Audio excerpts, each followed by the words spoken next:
दुनिया और अपने देश के आसपास बहुत कुछ उथल पुथल है। बड़े बड़े देश बड़ी बड़ी उलझनों में फंसे हैं। कोई वॉर में उलझा है तो कोई आर्थिक परेशानियों से जूझ रहा है। पूरी दुनिया में एक असुरक्षा का भाव है, लेकिन एक देश है जो अपने बूते खड़ा ही नहीं है, बल्कि तमाम मोर्चों पर भी इतिहास लगातार रच रहा है।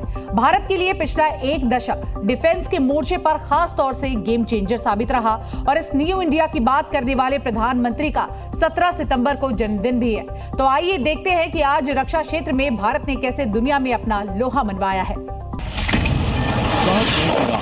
भारत ने इस एक ऑपरेशन के जरिए विश्व के सामने सिर्फ अपने सामरिक शौर्य की ताकत को ही प्रदर्शित नहीं किया, हमने अपने स्वाभिमान का नुमाया भी कराया। हमने न्यू इंडिया की एक बिल्कुल अलग तस्वीर पेश की, ऐसी तस्वीर जैसी दुनिया ने पहले नहीं देखी थी। दुश्मन की गुस्ताखी को चुपचाप सह लेने की नहीं, बल्कि जैसे को तैसा जवाब देने वाले भारत की तस्वीर। आपके पराक्रम की वजह से आज ऑपरेशन सिंदूर की गूंज हर कोने में सुनाई दे रही है। इस पूरे ऑपरेशन के दौरान हर भारतीय आपके साथ खड़ा रहा। डिफेंस के मोर्चे पर अपने पैरों पर खड़े भारत की तस्वीर। यह कार्रवाई जम्मू कश्मीर के पहलगाम में हुए आतंकवादी हमले का जवाब था।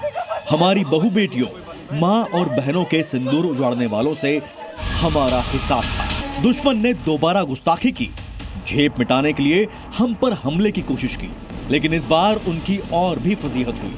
हमारी सैन्य ताकत ने कुछ ही घंटों के अंदर उनके हौसले को नेस्तनाबूद कर दिया। हम उनके परमाणु अड्डे तक पहुंच गए। हमारे ब्रह्मोस का उनके पास कोई जवाब नहीं था।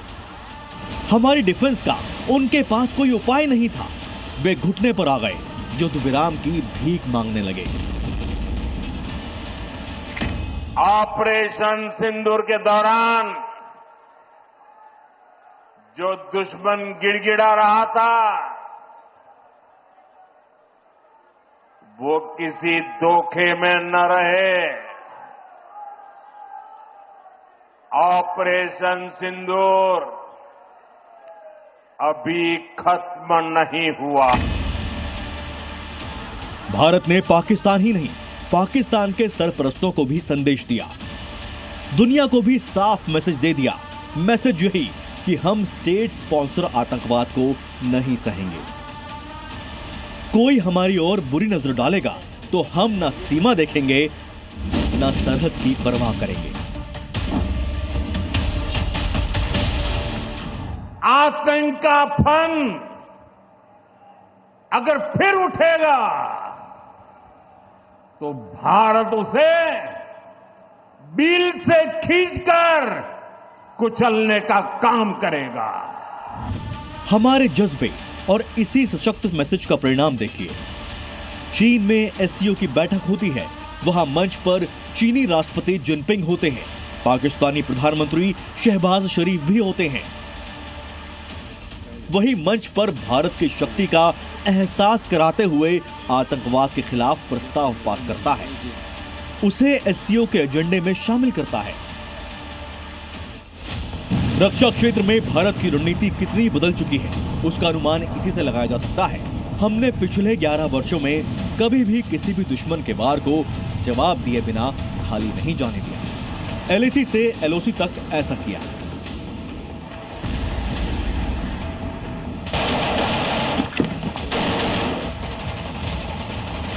साल 2016 में गुस्ताख पाकिस्तान ने उरी में आतंकियों को भेजने की बुज़दिली की, तो जवाब में हमने पाक अधिकृत कश्मीर में पूरी रात आतंकियों के ठिकानों को जमींदोज किया, उन पर बमों की बरसात कर दी, आतंकियों को मिट्टी में मिला दिया।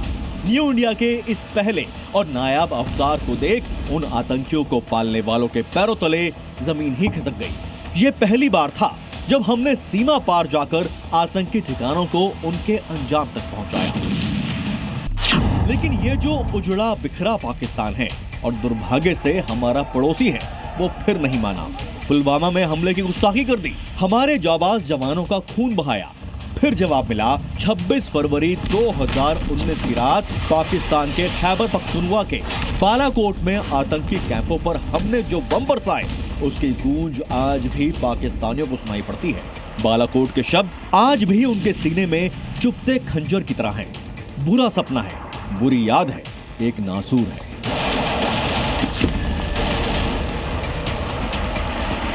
लेकिन भारत के इन ऑपरेशनों में दुश्मनों के खिलाफ हमारी कामयाबी से भी बढ़कर जो बात रही है वो है रक्षा के क्षेत्र में हमारी बढ़ती दमदारी, हमारी आत्मनिर्भरता। हमारे इन ऑपरेशंस में स्कैल्प क्रूज मिसाइल और हैमर जैसी आधुनिक हथियार प्रणालियों का जिस बखूबी से इस्तेमाल किया गया उसे देख दुनिया दंग रह गई। तेजस लड़ाकू विमान, आकाश मिसाइल, अग्नि 5 बैलिस्टिक मिसाइल और पिनाका रॉकेट सिस्टम जैसी स्वदेशी तकनीकों ने भारतीय सेना के पराक्रम में 4 चांद लगा दिए। हमारे भारतीय हथियारों ने, ब्रह्मोस मिसाइल ने दुश्मन के घर में घुसकर तबाही मचाई।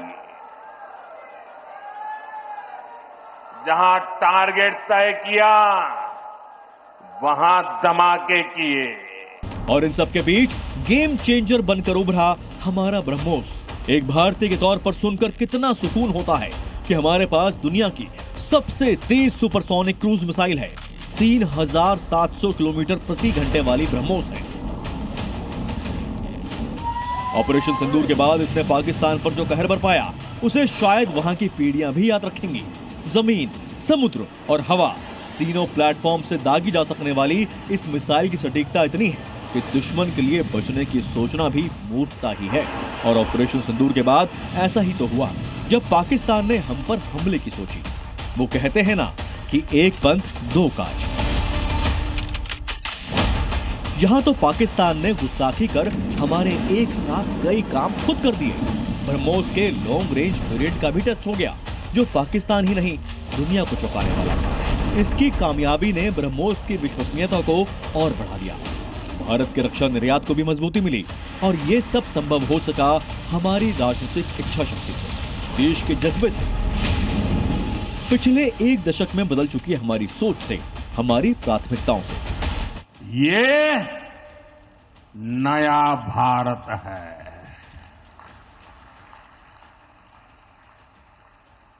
ये नया भारत भोलेनाथ को भी पूजता है और देश के दुश्मनों के सामने काल भैरव भी बन जाता है। जी न्यूज़।